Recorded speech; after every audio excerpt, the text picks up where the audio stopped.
জ্বালানির সংকট ও তেলের মূল্যবৃদ্ধি নিয়ে তীব্র ক্ষোভ প্রকাশ করে সংসদ সদস্য রুমিন ফারহানা বলেছেন, জ্বালানি মজুদের ব্যাপারে জনগণের সঙ্গে মিথ্যাচার করছে সরকার।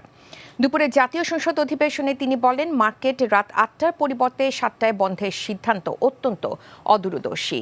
রুমিন ফারহানার বক্তব্য চলাকালে সরকারি দলে কিছু সদস্য অশোভন আচরণ করেছেন এমন অভিযোগ তুলে তার নিন্দা ও প্রতিবাদ জানিয়েছেন বিরোধী দলীয় নেতা ডাক্তার শফিকুর রহমান।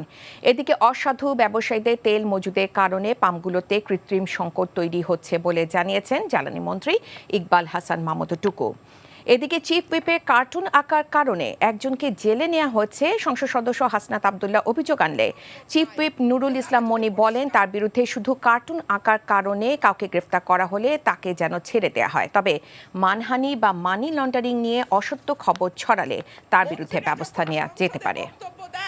তখন তারা অবলীলায় বলেন বাংলাদেশে জ্বালানির কোনো ঘাটতি নাই, কিন্তু মাননীয় স্পিকার যখন তেল নিতে যায় তখন দেখা যায় ৩ কিলোমিটার লম্বা লাইন।